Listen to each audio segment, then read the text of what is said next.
Good morning बच्चों।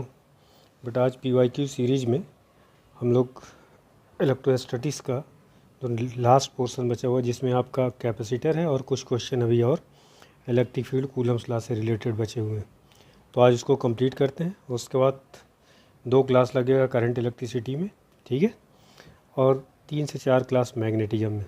फिर हम लोग 11th में जो थोड़ा पोर्शन बचा हुआ है लास्ट का उस पर आएंगे लौट करके।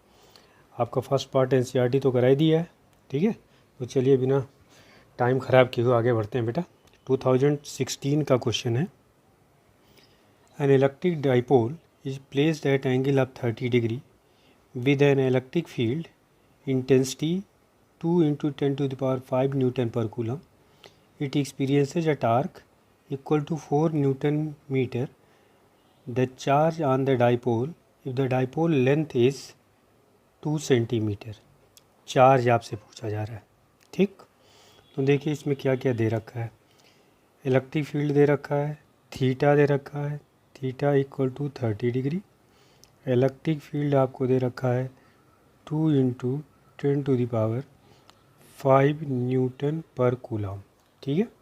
इसके बाद क्या दे रखा है आपको दे रखा है यहाँ पे टार्क दे रखा है, टाउ कितना दिया हुआ है 4 newton metre. The charge on the dipole Q आपसे पूछा जा रहा है, और लेंथ डाइपोल की लेंथ को बेटा हम लोग 2L से लिखते हैं।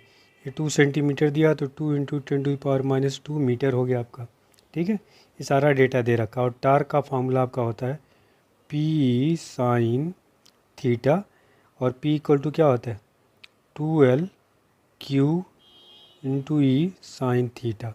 सारा डेटा पुट कर दीजिए। आपको Q निकालना है तो Q इक्वल टू क्या हो जाएगा टाउ अपान 2L E sin थीटा।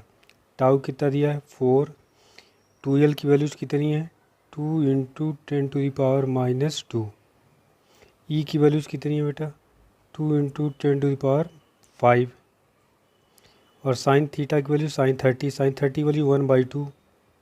तो देखो यहाँ से ये 2 आपका कैंसिल हो गया और 2 यहाँ हो गया कैंसिल, तो ये हो गया ऊपर आया 2 और यहाँ हो गया 10⁻³ नीचे, ऊपर जाएगा -3 हो जाएगा 10⁻³ कूलम। ऑप्शन देखा जाए मिली कूलम में दिया है तो ये हो जाएगा डी ऑप्शन, ठीक है 2 मिली कूलम। समझ में आ गया। तो ये हो गया आपका 2016 का क्वेश्चन। नेक्स्ट क्वेश्चन पे आते हैं बेटा। अगला क्वेश्चन है, ये थोड़ा सा कैलकुलेटिव है बेटा। 2 identical charged sphere suspended from A common point by 2 massless string of length L are mutually at a distance d apart. Because of their mutual repulsion, the charges begins to leak from both the spheres at constant rate. As a result, the sphere approach each other with velocity v. Then v varies as a function of distance x between the spheres. ये थोड़ा सा अच्छा question है। मैंने आपसे पहले कहा था कूलम्स लॉ के जो क्वेश्चंस हैं वो थोड़े अच्छे ही आए हुए हैं और पेंडुलम प्रॉब्लम ही आए हैं। देखिए फिगर कुछ ऐसा होगा इसका बेटा। ये 2 आपके चार्ज स्फीयर हैंग किए हुए हैं ऐसे, ये कुछ सिचुएशन है। यहाँ पे है एक, यहाँ है, और इसकी लेंथ कितनी दे रखी है L दे रखी है, और ये सेपरेशन दे रखा है, ये आपका D दे रखा है। ये एंगल थीटा ले लेते हैं, ठीक है। अब कह रहा है इस केस में, ये पेंडुलम प्रॉब्लम के केस में मैंने आपको बताया था, एक चीज़ याद रखिएगा FE इक्वल्स टू क्या होता है mg tan थीटा, ठीक है। तो मान लीजिए किसी टाइम t पर let at any time t spheres are at a distance x, ठीक। तो Fe की वैल्यूज क्या होगी बेटा k, इस पे चार्ज q, इस पे चार्ज q, आपको पता है फोर्स इधर लगता है इलेक्ट्रिक फोर्स, और ये इधर टेंशन होता है, और यहाँ पे आपका, और इधर आपका mg इसका लगता है ना। तो ये होता है k q² अपान एक्स स्क्वायर। मान लीजिए किसी टाइम पे स्फीयर यहाँ पे है, ये आपका एक्स है, ठीक।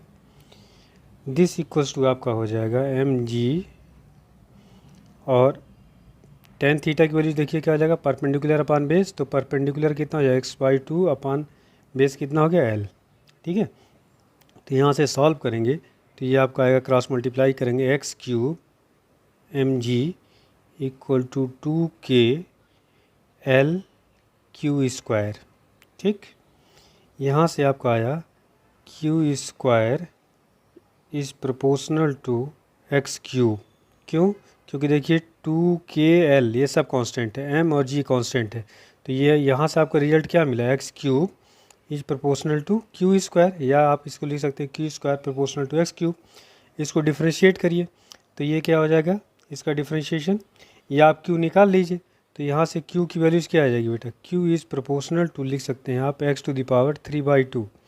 अब डिफ्रेंशिएट करिए क्योंकि आपके क्वेश्चन में दे रखा है charges begin to leak from the sphere at constant rate, तो यहाँ से आप dq/dt, ये कांस्टेंट दे रखा है, ये क्या दे रखा है बेटा, कांस्टेंट, इज़ प्रोपोर्शनल टू 3/2, और एक्स टू पावर कितना हो जाएगा यहाँ पे 1/2, ठीक है, और dx/dt ये आएगा आपका, कोई दिक्कत। और यही जो आपका है dx/dt क्या है, वेलोसिटी है ये, ठीक है, और ये तो आपका कांस्टेंट हो गया, तो आप इसको ऐसे लिख सकते हैं, जगह थोड़ी सी कम है बेटा, यहाँ ऊपर लिख रहा हूँ, dq/dt तो कांस्टेंट आपका, तो इसको कांस्टेंट को c लिख लीजिए, तो प्रोपोर्शनल टू क्या हो जाएगा आपका 3/2 x⁻1/2 इंटू वी, ये आप लिख सकते हैं v इज़, ये भी कांस्टेंट 3/2 कांस्टेंट, तो v is proportional to x⁻, आपका क्या आएगा ऑप्शन देखिए -1/2 यहाँ से आएगा, तो ये आपका ऑप्शन कौन सा करेक्ट है, डी ऑप्शन करेक्ट है, ठीक है। तो ये आपका क्वेश्चन है, ये थोड़ा सा कैलकुलेटिव क्वेश्चन था, और हालांकि बहुत टफ नहीं है, ऐसे क्वेश्चन कई सारे आए हुए हैं आपके एग्ज़ाम में, पेंडुलम प्रॉब्लम सबसे ज़्यादा इंपॉर्टेंट है। अगला क्वेश्चन 2017 का, ये भी क्वेश्चन आपका थोड़ा सा कैलकुलेशन इसमें दिख रहा है। क्वेश्चन ये है बेटा, suppose the charge on A proton and an electron differ slightly, one of them is -e and other is E plus delta E. If the net of electrostatic force and gravitational force between two hydrogen atom placed at a distance d apart is 0, then delta E is of order। इसमें भी थोड़ा सा calculation है बेटा आपका, है ना, देखिए कैसे करेंगे आप। आपको पता है कि हाइड्रोजन एटम में एक इलेक्ट्रॉन और एक प्रोटॉन होता है, ठीक है, तो दोनों पे पहले आप charge on hydrogen atom calculate कर लीजिए, क्योंकि दो हाइड्रोजन एटम की बात कर रहा था, तो एक हाइड्रोजन एटम में पहले चार्ज कैलकुलेट करिए, charge on one hydrogen atom, ठीक, कितना हो जाएगा, एक प्रोटॉन होता है तो charge on proton plus charge on electron, proton electron पे चार्ज कितना दे रखा है -e, और प्लस प्रोटॉन पे E प्लस डेल्टा E, तो ये कितना आपका हो गया यहाँ से डेल्टा E, समझ में आ गई बात। तो एक हाइड्रोजन एटम पे जो चार्ज हो गया वो डेल्टा E हो गया, ठीक, और दो हाइड्रोजन एटम के बीच में फोर्स कह रहा है, तो इलेक्ट्रिक फोर्स कितना लगेगा दोनों हाइड्रोजन एटम के बीच में, के Q1 Q2, तो Q1 तो यही हो गया और Q2 भी इतना ही होगा दोनों हाइड्रोजन एटम में, तो डेल्टा E स्क्वायर हो जाएगा आपका अपॉन डिस्टेंस d स्क्वायर। बात समझ में आ गई। ये तो हो गया आपका इलेक्ट्रिक फोर्स। ग्रेविटेशनल फोर्स कितना होता है, Fg equal to G m1m2, है ना। तो मास देखिए, गिवन मास ऑफ हाइड्रोजन, तो mh स्क्वायर अपान क्या हो जाएगा बेटा यहाँ से d स्क्वायर, ठीक है, d स्क्वायर इक्वेशन 2 हो गया।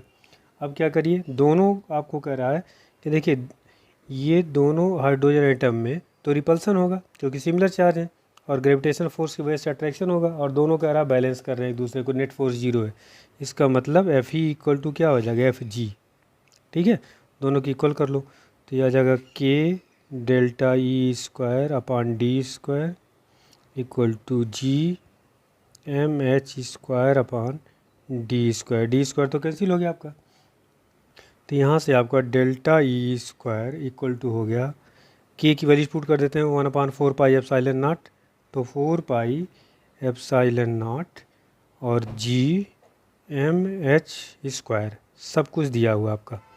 ठीक है, 1/4 पाई एप्सिलॉन नॉट की वैल्यूज कितनी होती है 9 इंटू 10⁹9, तो ये रेसिप्रोकल हो जाएगा उसका, तो 1/9 इंटू 10⁹9।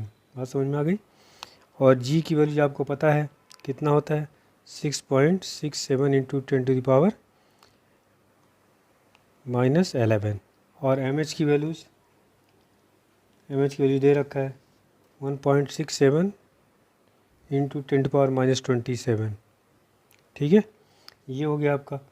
और उसके बाद आपका जी हो गया, एम एच हो गया, इसको सिंप्लीफाई करेंगे और इसका अंडर रूट लेंगे, तो ये लगभग आएगा डेल्टा ई की वैल्यूज़ बेटा अप्रॉक्सीमेटली 10⁻37 कूलम, इस ऑर्डर का आएगा।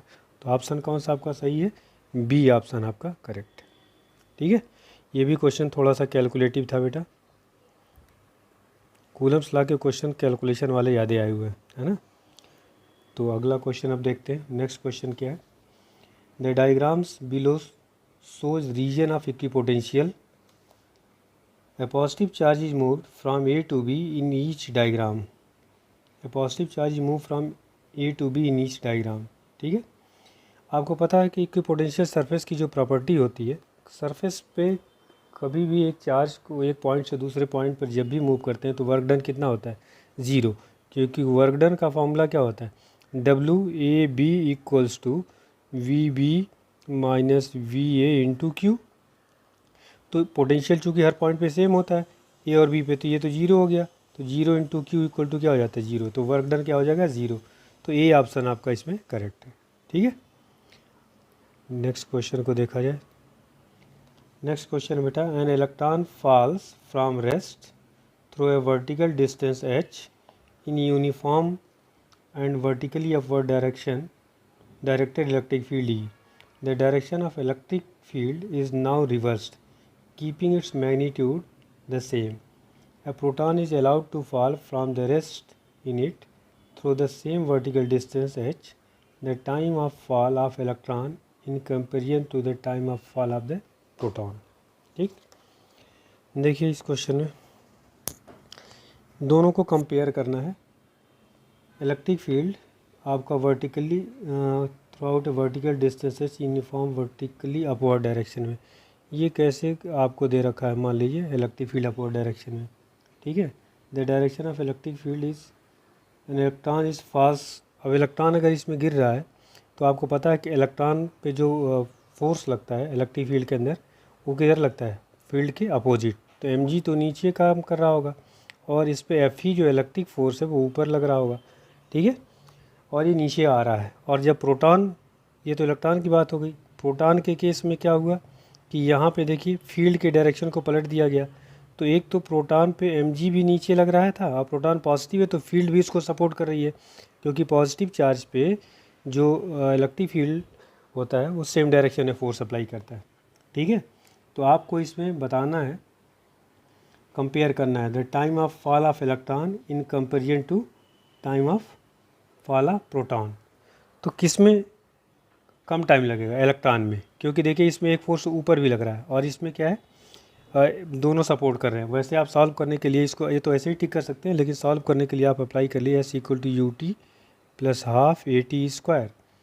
तो u तो आपका ज़ीरो है, तो यहाँ से हो जाएगा ये 0 + 1/2, ए की वैल्यूज क्या होगी QE/m इंटू टी स्क्वायर, क्योंकि एक्सेलेरेशन है, ए इक्वल टू क्या होता है बेटा F/m, और F इक्वल टू क्या होता है इलेक्ट्रिक फील्ड में QE/m। ठीक है, तो यहाँ से ये तो S हो गया, तो T इक्वल टू कितना हो जाएगा 2S के जगह पे आप H कर दिया हाइट मान लीजिए, तो 2HM/QE। ठीक, तो यहाँ से आप कह सकते हैं T is proportional to √m, जिसका मास ज़्यादा उसका टाइम ज़्यादा। तो प्रोटॉन का मास ज़्यादा होता है उसमें टाइम ज़्यादा लगेगा। बात समझ में आ गई। तो ये आपका क्वेश्चन कंप्लीट हुआ और इसका ऑप्शन हो जाएगा बी ऑप्शन इज़ करेक्ट। अगले क्वेश्चन को देखा जाए क्या है। ये तो सीधे सीधे फार्मूला पूछा गया बेटा, है ना, ये आपका सीधे फार्मूला ही पूछा गया है।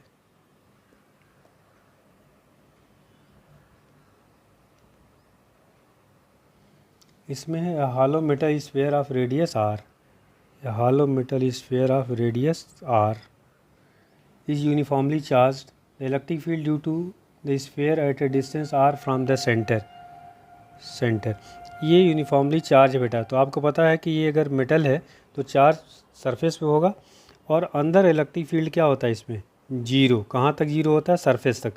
सरफेस के बाहर अगर कोई पॉइंट ले रहे हैं, मान लो यह पॉइंट है, तो ई इक्वल टू क्या होता है, K Q upon R square, ये तब जब आर ग्रेटर देन आर, और सरफेस पे कितना होता है, K Q by capital R, ये आर इक्वल टू क्या होता है, आर, और ये कब होता है बेटा, जब आर लेस देन क्या होता है, आर।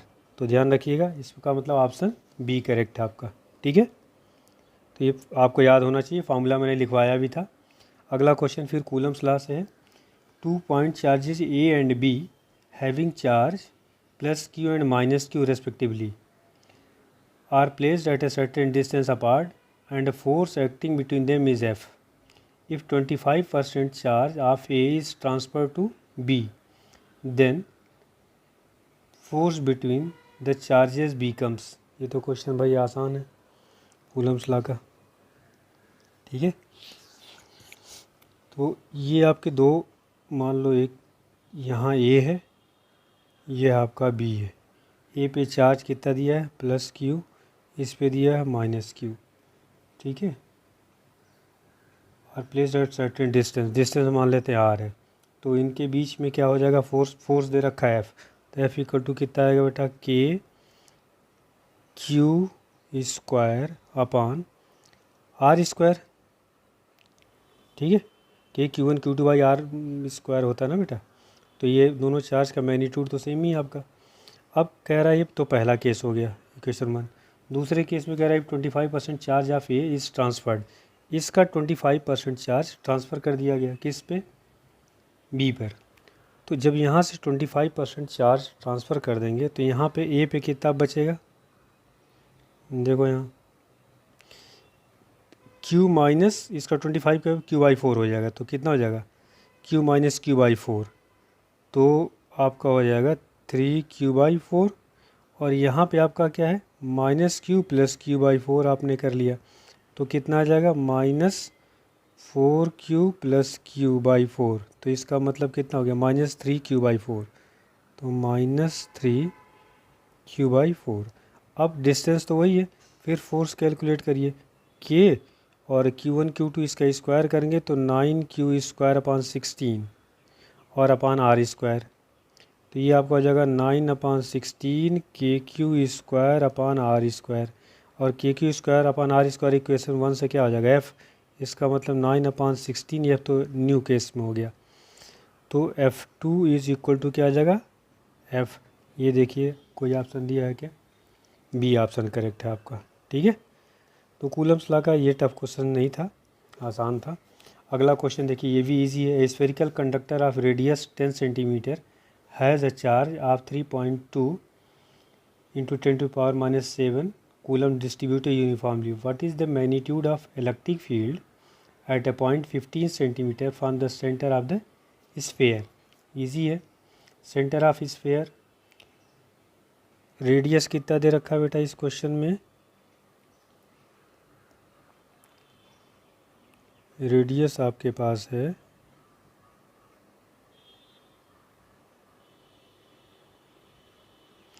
आर की वैल्यूज़ 10 सेंटीमीटर, ठीक है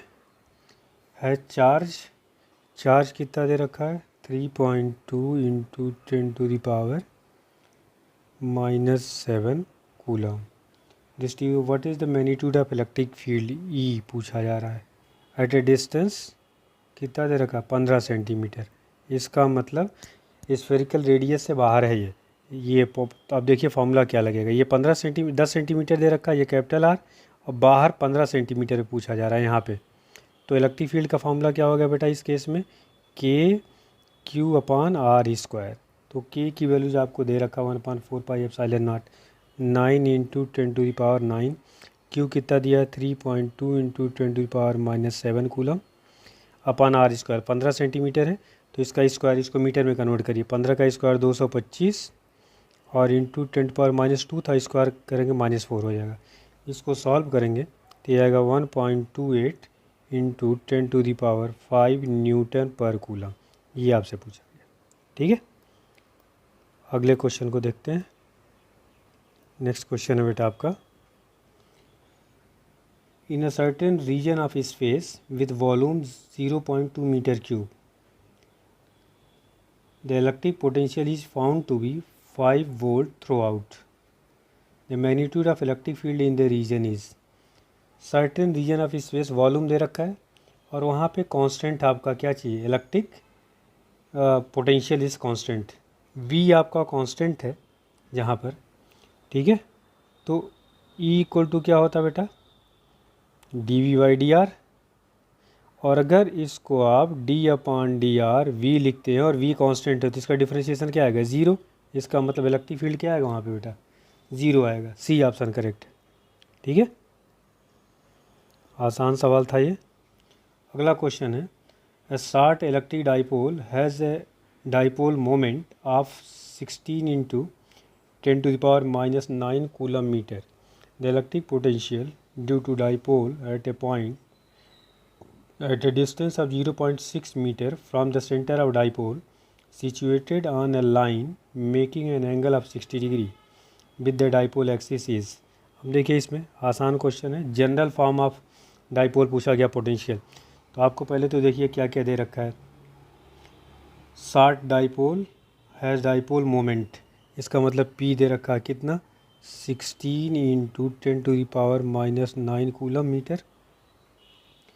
फिर आपको दिया हुआ है dipole at a distance of distance R, R आपको कितना दे रखा है 0.6 मीटर, ठीक है। From the centre of dipole situated, theta आपको कितना दे रखा है 60 डिग्री, ठीक है। तो पोटेंशियल का फार्मूला क्या होता है बेटा, K/P/r² कॉस थीटा। तो K का मतलब 9 इंटू 10⁻9, P आपको दे रखा 16 इंटू 10⁻⁻9 कॉस थीटा। कॉस 60 की वैल्यूज़ कितनी होती है 1/2, तो 1/2 हो गया, और आर स्क्वायर नीचे, आर की वैल्यूज़ 0.6 का स्क्वायर करेंगे तो कितना आएगा बेटा 36 इंटू 10⁻⁻2। इसको सॉल्व करेंगे आप तो ये आएगा 200 वोल्ट। तो ऑप्शन आपका हो गया डी ऑप्शन करेक्ट, ठीक है। तो ये आपका बेटा इन चैप्टर से कूलम्स लॉ इलेक्ट्रिक फील्ड से इतने क्वेश्चंस आए हुए थे, ठीक है। अब आपका स्टार्ट होता है अगला टॉपिक कैपेसिटर। तो कैपेसिटर में सबसे पहले तो ये आपको पता होना चाहिए कि कौन कौन से फॉर्मूले आपको याद होने चाहिए, ध्यान रखिएगा, ठीक है। मैं आपको नोट किए दे रहा हूँ सबसे पहले, उसके बाद फिर आपको क्वेश्चन में इस पर कराता हूँ, ठीक है।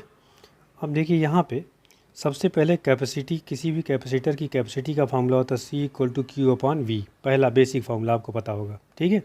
मैं फार्मूले बेटा वही लिख रहा हूँ जिस पे आपके एग्ज़ाम में क्वेश्चंस आए हुए हैं। वैसे आपने पढ़ा होगा स्फेरिकल कैपेसिटर, फिर सिलेंड्रिकल कैपेसिटर, फिर स्फेरिकल कैपेसिटर में आउटर जो उसका सरफेस है उसको अगर हम अर्थिंग करते हैं, इनर वाले को अर्थिंग करते हैं, खैर वो सब पूछा नहीं गया इसलिए मैं लिख नहीं रहा हूँ, है ना बेटा। तो दूसरा आपका जो आता है आपके एग्ज़ाम में वो पैरेलल प्लेट कैपेसिटर है, PPC, पैरेलल प्लेट कैपेसिटर। इसकी कैपेसिटी C क्या होता है ε0A/d, यही पूछा जाता है और यही प्रैक्टिकली यूज़ भी होता है। ये तब है जब कैपेसिटर की प्लेट्स के बीच में, ये आपका कैपेसिटर होता है, इसकी प्लेट्स के बीच में क्या हो, एयर हो या वैक्यूम हो, और अगर इसमें कोई डाइलेक्ट्रिक रख देते हैं तब उस केस में फार्मूला क्या होता है K ε0A/d। समझ में आ गई बात, सबसे ज़्यादा इसका यूज़ होगा आपका। नेक्स्ट जो यूज़ होने वाला फार्मूला है potential energy of capacitor, P of capacitor. U क्या होता है बेटा हाफ VQ या हाफ Q²/C या हाफ CV²। ये तीन फार्मूले इसके होते हैं, ये तीनों आपको याद होना चाहिए, ठीक है। चौथा आपका है, ये फार्मूला ही डायरेक्ट पूछा गया है एनर्जी डेंसिटी का बेटा, एनर्जी डेंसिटी, ठीक है। स्मॉल यू से इसको रिप्रेजेंट करते हैं, 1/2 epsilon naught E square. Next है आपका है force between parallel plate capacitor. आपको पता है कि एक प्लेट इसकी पॉजिटिव होती है ना, और दूसरी प्लेट क्या होती है नेगेटिव, तो इसके बीच में अट्रैक्शन लगता है। तो फोर्स कितना लगता है, F इक्वल टू, फोर्स का फॉर्मूला क्या होता है, Q इंटू ई। तो Q और E की value electric field due to infinitely long parallel sheet, तो कितना होता है सिग्मा अपन 2 एप्सिलॉन नॉट। दोनों से नहीं लेंगे, ये ध्यान रखिएगा, एक ही प्लेट का लेंगे। और ये आपका हो जाएगा, सॉल्व करेंगे तो 1/2 epsilon naught q square by A, क्योंकि सिग्मा क्या है, surface charge density, this equal to होता है क्यू अपान ए। तो पांचवा ये फार्मूला हो गया, ये डायरेक्ट फार्मूला ही पूछा गया, ध्यान रखिएगा, इस पर 2 बार क्वेश्चन पूछे गए। नेक्स्ट है आपका parallel plate capacitor with dielectric slab, और जिसकी थिकनेस इस पूरी स्पेस को जो है, अगर डाइलेक्ट्रिक से नहीं फिल किया गया बेटा, इस पूरी स्पेस को में बीच में डाइलेक्ट्रिक डाला गया है, इसकी थिकनेस टी जो है इस प्लेट के सेपरेशन से कम है, तो उस केस में, हालांकि सवाल इस पर नहीं पूछे गए, इसका ग्राफ पूछा गया है, ध्यान रखिएगा। एप्सिलॉन नॉट ए, ये फॉर्मूले पे सवाल नहीं पूछे गए हैं, इसका ग्राफ पूछा गया है आपके एग्ज़ाम में नीट में, टी बाई के। एक तो ये होता है, ध्यान रखना है, इसका ग्राफ पूछा गया, ग्राफ जब क्वेश्चन कराएंगे तभी आपको बताएंगे, ठीक है। ये छठा फार्मूला हो गया। सातवां आपका, इसमें ब्रेक डाउन वोल्टेज पूछा जाता है, ब्रेक डाउन वोल्टेज, चलिए नेक्स्ट पेज पे इसको लिखते हैं। Break down voltage equal to होता है dielectric strength ds into D, या वोल्टेज है ये break down voltage, V equal to dielectric strength मतलब इलेक्ट्रिक फील्ड इंटू डी, ये फॉर्मूला आपका, ठीक है। इसको इस पे सवाल पूछा गया है। फिर आपको सीरीज़ और पैरेलल कॉम्बिनेशन में जो इक्विवेलेंट होता है कैपेसिटर का, वो आपको पता ही है। सीरीज में क्या होता है, 1/c equal to 1/c1 plus 1/c2 plus 1/c3 dash dash, है ना। और पैरेलल में क्या होता है बेटा, ये आपको पता है, ये फॉर्मूला लिखने की हमें ज़रूरत नहीं है, लेकिन फिर भी लिख दे रहा हूँ, सॉरी। ये आपका C इक्वल्स टू क्या होता है, C1 plus C2 plus C3 plus dash dash, ठीक है। और लास्ट आपका है रीडिस्ट्रीब्यूशन ऑफ चार्ज। अगर 2 चार्ज इस कैपेसिटर को या चार्ज बॉडी को हम कनेक्ट करते हैं, जैसे मान लो ये है, इस पे चार्ज हमने दे दिया, ठीक है, और दूसरा ये है, इस पे चार्ज है ये, और इसको हमने कनेक्ट कर दिया किसी वायर से, तो चार्ज ट्रांसफर्ड और कॉमन पोटेंशियल, हालांकि ज़रूरत फॉर्मूला नहीं रहेगा तब भी आप कर लेंगे इस सवाल को, तो इसको कहते हैं redistribution of charge, redistribution of charge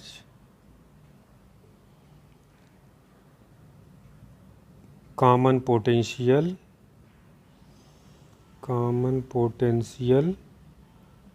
और अगला आपका लॉस ऑफ एनर्जी। इसमें 3 फॉर्मूले हैं, लॉस ऑफ एनर्जी। तो देखिए कॉमन पोटेंशियल का फॉर्मूला होता है C1 V1 plus C2 V2 upon C1 plus C2, ये कॉमन पोटेंशियल हो गया।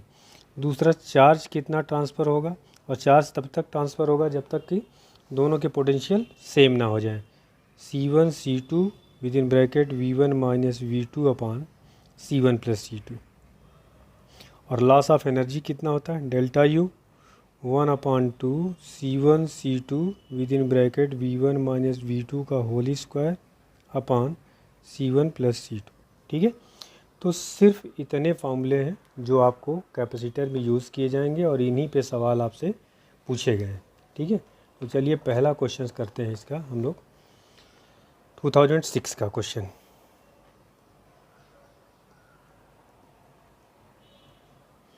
पहला क्वेश्चन ये है बेटा, ए पैरेलल प्लेट, पहला ही क्वेश्चन पैरेलल प्लेट कैपेसिटर पे पूछा गया है ना, तो मैंने आपको पहले बताया था पैरेलल प्लेट कैपेसिटर ही पूछा जाता है।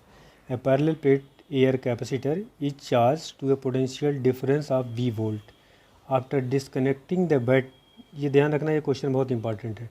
After disconnecting the charging battery the distance between the plate of the capacitor is increased using an insulating handle. As a result, the potential difference between the plates क्या होगा। ठीक, तो सबसे पहली चीज़, जैसे ही कैपेसिटर को आपने V वोल्ट की बैटरी से चार्ज किया तो C इक्वल टू क्या होता है, Q/V, और कैपेसिटी का फॉर्मूला क्या होता है, epsilon naught A/D, parallel plate capacitor का। ठीक है, अब आपने क्या किया, इसमें वोल्टेज उसको बैटरी को तो डिस्कनेक्ट कर दिया। The distance between the plate of the capacitor is increased, इसको आप डिस्टेंस को बढ़ा रहे हैं, तो डिस्टेंस बढ़ाएंगे तो उस समय C क्या होगा, बढ़ेगा, तो डी ऑप्शन इसका करेक्ट होगा। ठीक है, तो ऑप्शन डी इज़ करेक्ट। चलिए नेक्स्ट क्वेश्चन में आपका 2000, अगला जो क्वेश्चन है 2007 का, वो ये है, टू कंडेंसर, कैपेसिटर को ही कंडेंसर भी कहते हैं बेटा, two condensers, one of capacity C and the other of capacity C/2 are connected to V volt battery as shown. एक फिगर दे रखा है, the work done in charging fully both the condenser. एक figure दे रखा है, ये आपका बैटरी का positive terminal, negative, positive, negative, और यहाँ से आपका एक कैपेसिटर लगाया हुआ है C जिसकी कैपेसिटी है, और दूसरा एक कैपेसिटर है यहाँ पे C/2 का।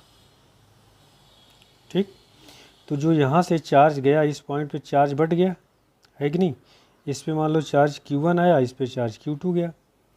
तो सबसे पहले तो चार्ज कैलकुलेट करते हैं, V वोल्ट की बैटरी से जैसे आपने कनेक्ट किया तो Q1 चार्ज कितना हो जाएगा, Q1 इक्वल टू क्या हो जाएगा, CV, क्योंकि कैपेसिटी C है और V वोल्ट की बैटरी से अटैच किया गया, और Q2 क्या हो जाएगा, C/2 इंटू V, है ना। टोटल चार्ज कितना होगा, Q equal to Q1 plus Q2, तो ये आपका कितना आ गया, 3/2 CV, ये Q आ गया।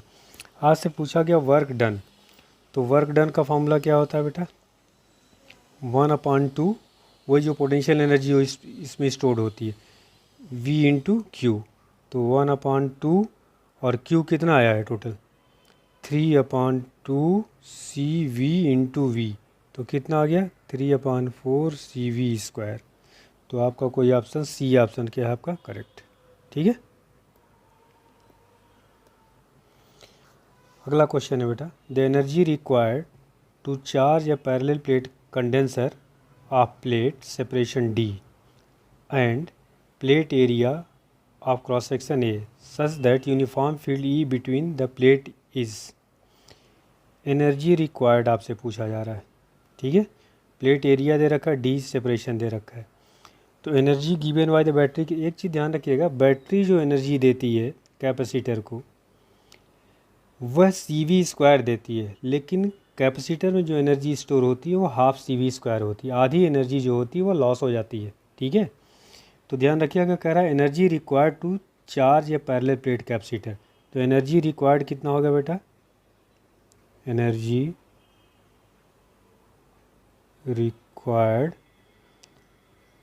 बाय बैटरी इक्वल टू होता है CV²। ठीक है, तो C की वैल्यूज कितनी है, एप्सिलॉन नॉट A/D, और V इक्वल टू क्या होता है ED, तो ये हो जाएगा E²D²। तो यहाँ से आप सॉल्व करेंगे, एक D तो कैंसिल हो गया, तो ये हो गया आपका एप्सिलॉन नॉट E²AD, ये आपका C ऑप्शन करेक्ट होगा। नेक्स्ट क्वेश्चन की तरफ बढ़ते हैं बेटा। अगला जो इसका क्वेश्चन है वो है आपका 3 capacitors each of capacitance C and of breakdown voltage V are joined in series. The capacitance and breakdown voltage of the combination will be। Breakdown voltage निकालना है, अभी आज इसकी थ्योरी में ब्रेकडाउन वोल्टेज का पढ़ाऊंगा अभी शॉर्ट वीडियो में, तो वहाँ से आप देखिएगा इसके पूरे कॉन्सेप्ट को। ठीक है, तो breakdown voltage V equal to Q/C equivalent होता है ना। तो इस क्वेश्चन में इक्विवेलेंट ये सब सीरीज में जुड़े हुए हैं, तो कितना हो जाएगा, C/3 हो जाएगा इक्विवेलेंट, तो ये आपका आ गया, यहाँ से 3 तो ऊपर चला जाएगा, Q/C, और Q बराबर क्या होता है CV, तो 3CV/C, तो ये कैंसिल हो गया आपका, तो कितना आ गया ब्रेकडाउन वोल्टेज C/3V और V ब्रेकडाउन वोल्टेज, ये हो गया 3V, है ना। तो ब्रेकडाउन वोल्टेज तो आपका हो गया 3V, और जो आपका कैपेसिटर का जो इक्विवेलेंट कैपेसिटेंस है वो C/3 हो जाएगा, ठीक है। तो आपका सी ऑप्शन करेक्ट।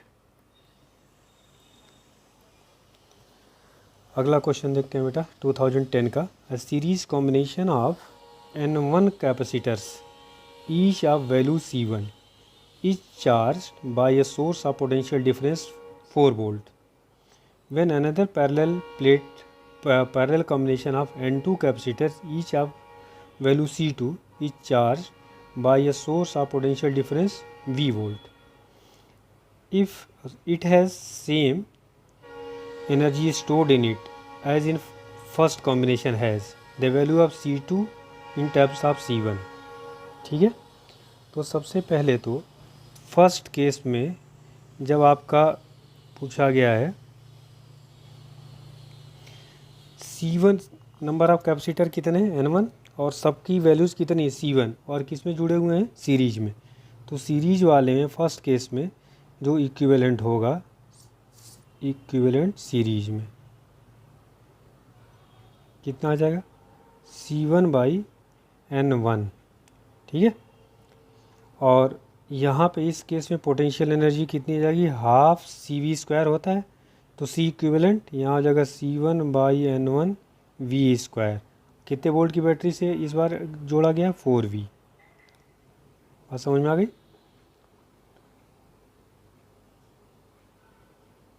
ठीक। ये तो हो गया पहला केस।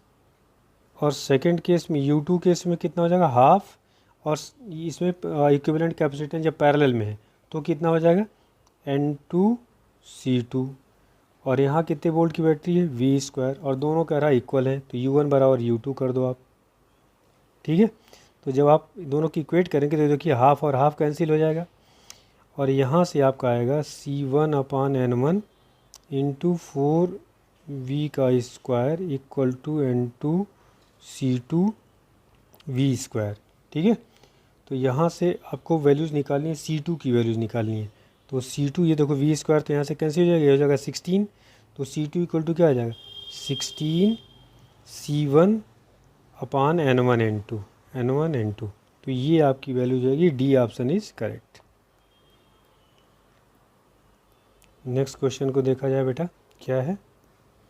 अगला क्वेश्चन है parallel plate capacitor has uniform electric field E in space between the plate. If the distance between the plate is D and the area of each plate is A, the energy stored in condenser is, energy stored आपसे पूछा जा रहा है ना। Option देखिए, वैसे energy store तो half CV² होता है, लेकिन ऑप्शन आपको जो दे रखा है एनर्जी डेंसिटी, आपको बताया था क्या होता है बेटा, एनर्जी डेंसिटी का मतलब होता है एनर्जी पर यूनिट वॉल्यूम, ये पोटेंशियल नहीं है बेटा, ध्यान रखना, potential energy per unit volume ये होता है, ठीक है। तो यहाँ से आपको पोटेंशियल एनर्जी पूछा जा रहा है, तो एनर्जी डेंसिटी इंटू क्या हो जाएगा वॉल्यूम हो जाएगा।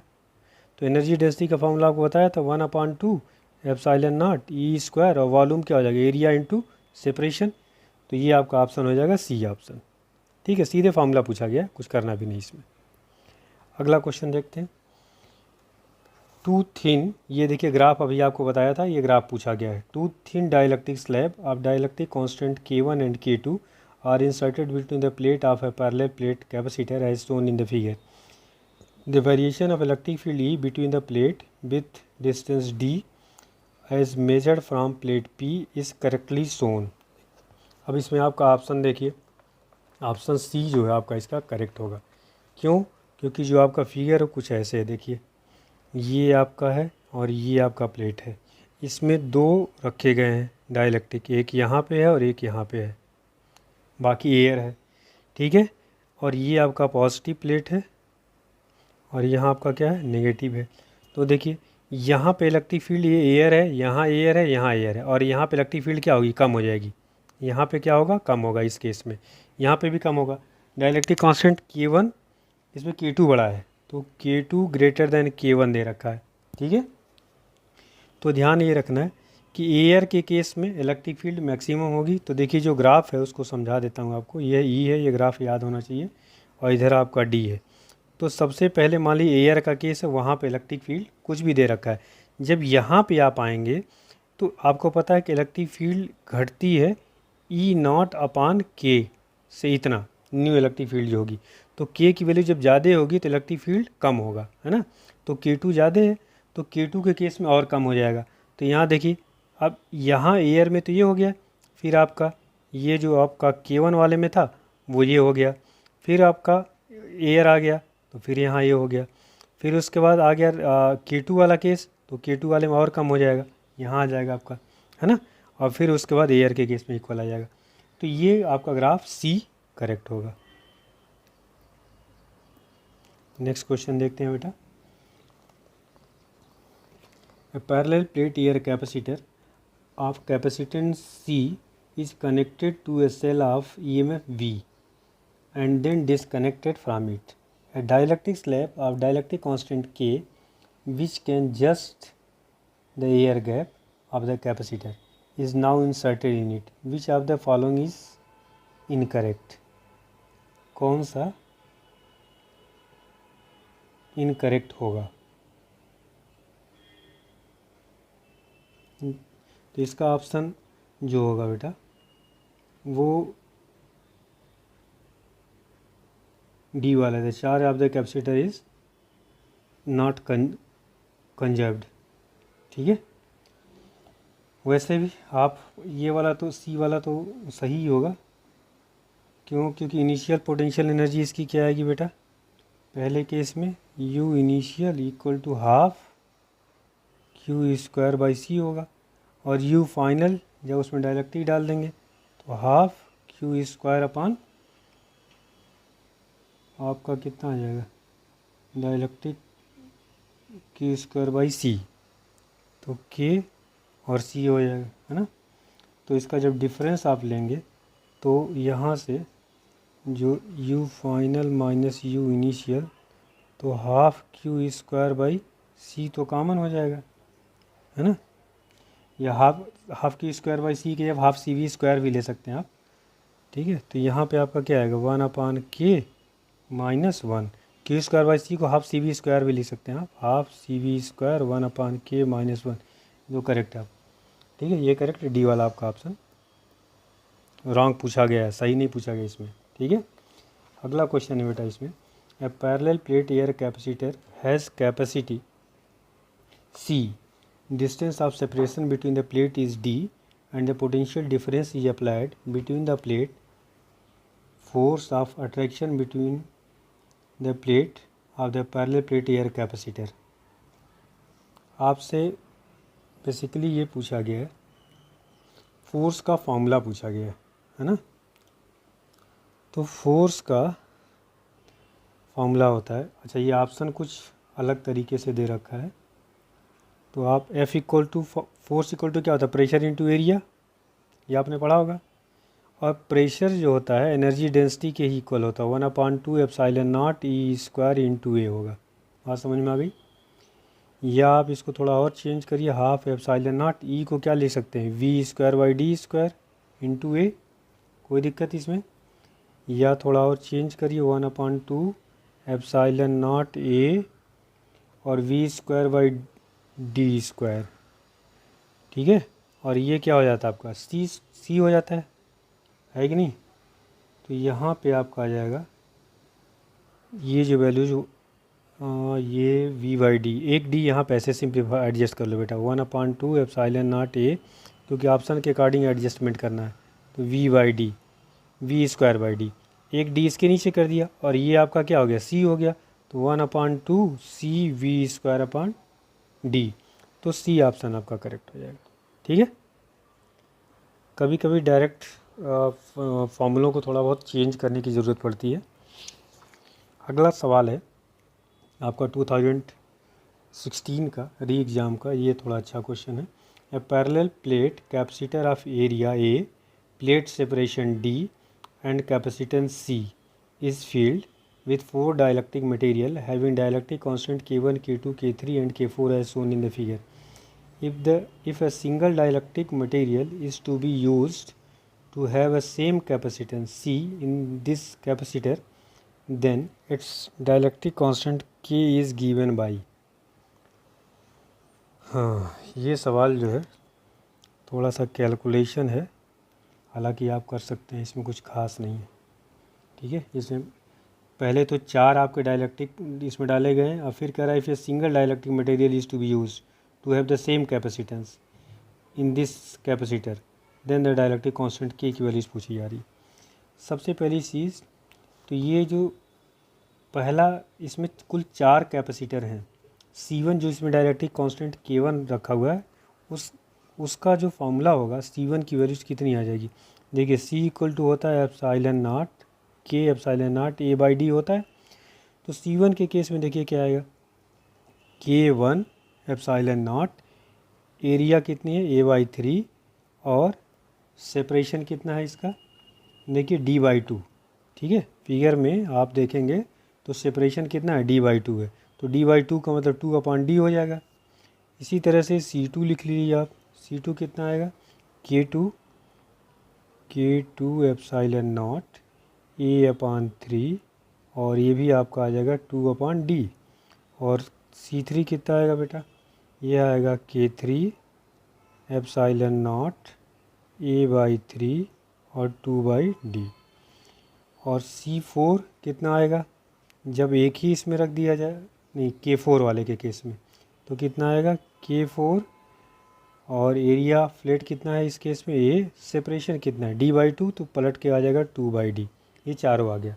और ये जो फिगर बना हुआ है एक्चुअल में ये ऐसे है बेटा, 3 जो हैं आपके पैरेलल में जुड़े हुए हैं कैपेसिटर। ठीक है, देखिए ऐसे है ये फिगर, सिंप्लीफाई कर दे रहा हूँ तो आपके लिए करना आसान हो जाएगा।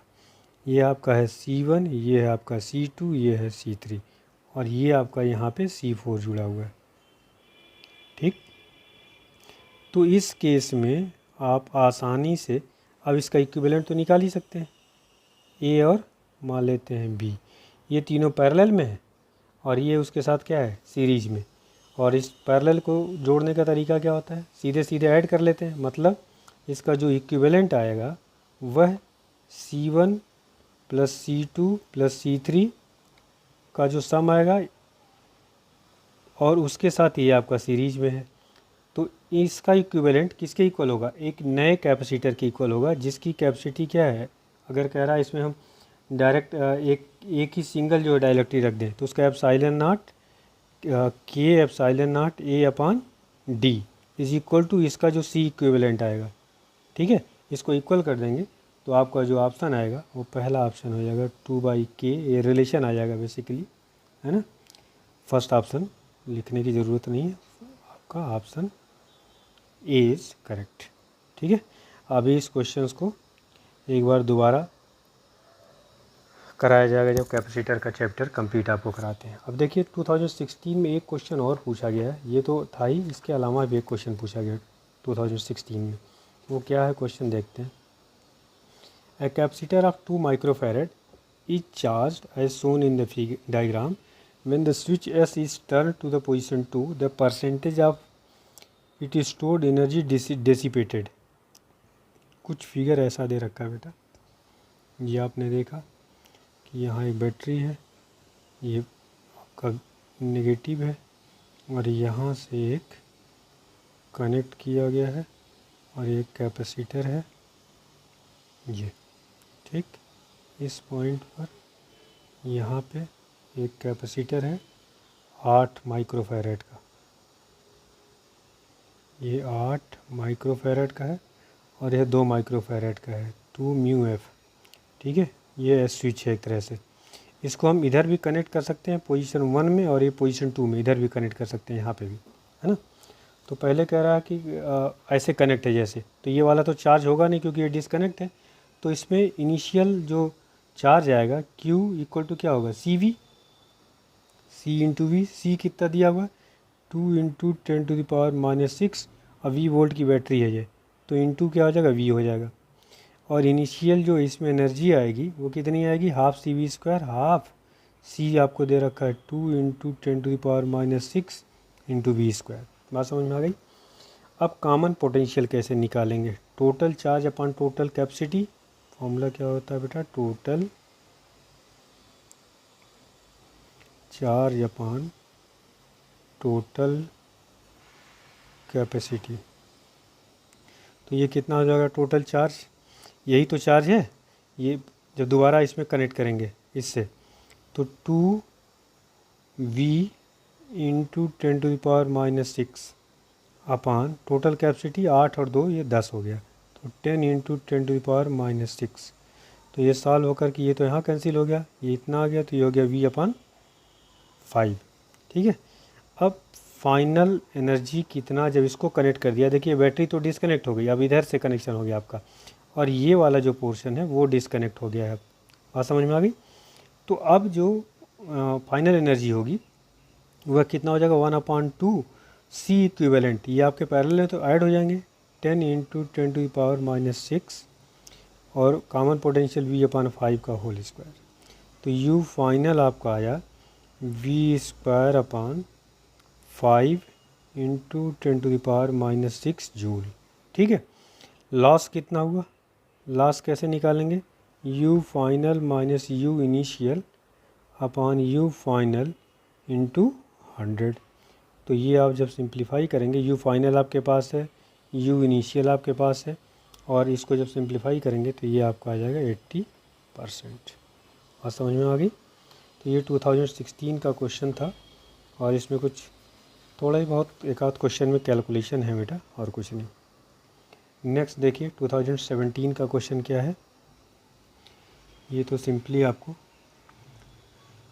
दिया हुआ है, capacitor is charged bye A battery, the battery is removed and another identical uncharged capacitor is connected in parallel. ठीक है। The total electrostatic energy in the resulting system. अभी जो आपको पूछा गया कुछ उसी टाइप का है। कैपेसिटर कुछ ऐसे कनेक्ट हैं पैरेलल में। ठीक है। इसकी भी कैपेसिटी C है, और इस पे चार्ज कितना हो गया? Q। ठीक। और पहले इनिशियली ये इसको बैटरी से चार्ज किया गया था, कैपेसिटी इसकी C थी, तो इस पर पोटेंशियल कितना आया? Q/C आया। ठीक है। और इसका C इक्विवेलेंट कितना हो जाएगा? दोनों ऐड हो जाएंगे 2C। कॉमन पोटेंशियल कितना हो जाएगा बेटा? टोटल चार्ज कितना है? Q। और इस पर तो इनिशियली ये 0 था, ये तो थोड़ी चार्ज था, तो Q + 0 अपन total potential, total capacity 2C। इसका मतलब क्या आ जाएगा? Q/2C। या इसको आप ले सकते हैं Q/C को V कह रहे हैं तो V/ क्या ले सकते हैं? 2 ले सकते हैं, कोई दिक्कत। U इनिशियल कितना हो गया बेटा? Half CV²। पहले तो एक ही चार्ज था ना आपका, तो ये हो गया इनिशियल। और U फाइनल कितना हो जाएगा बेटा? 1/2। अब C इक्विवेलेंट लेंगे। ठीक है। तो कितना हो गया? दोनों जब कनेक्ट कर दिया तो 2C हो गया, और कॉमन पोटेंशियल क्या हो गया? V/2, तो V/2 का स्क्वायर। ठीक है। तो ये कितना हो गया? 1/2, और ये हो जाएगा हाफ CV²। तो आप लिख सकते हैं 1/2 UI, मतलब decrease by the factor 2। Half हो जा रहा है ना, तो डिक्रीज बाय द फैक्टर 2। समझ में आ गया बेटा ये। नेक्स्ट क्वेश्चन देखते हैं। The electrostatics force between the metal plate of an isolated parallel plate capacitor having charge Q and area E। Force अभी आपसे पूछा गया है, और अभी आपको फार्मूला बताया था कि पैरेलल प्लेट कैपेसिटर के जो प्लेट्स हैं उनके बीच में जो फोर्स का फार्मूला होता है F = कितना होता है? 1/2 Q² अपॉन ε0A। ठीक है। तो इससे आप कह सकते हैं इस फार्मूले से independence of the distance between the plate. ठीक है, क्योंकि इसमें D कहीं पे भी नहीं आया, तो B ऑप्शन आपका क्या हो जाएगा? करेक्ट हो जाएगा। अगला सवाल है, अ parallel plate capacitor of 20 microfarad is being charged by a voltage source whose potential is changing at the rate of 3 volt per second. The conduction current through the connecting wire and the displacement current through the plate of the capacitor would be respectively. इस question को आप चाहे तो यहाँ कर सकते हैं, या आप इलेक्ट्रोमैग्नेटिक वेव में भी कर सकते हैं। ठीक है। वहाँ पे आपने एक कंडक्शन करंट पढ़ा होगा बेटा, तो कैपेसिटी कितनी दे रखी है सी आपको 20 इंटू 10⁻⁻6 फैरेड हो गया। और rate of change of voltage dV/dt कितना दिया है 3 वोल्ट पर सेकेंड।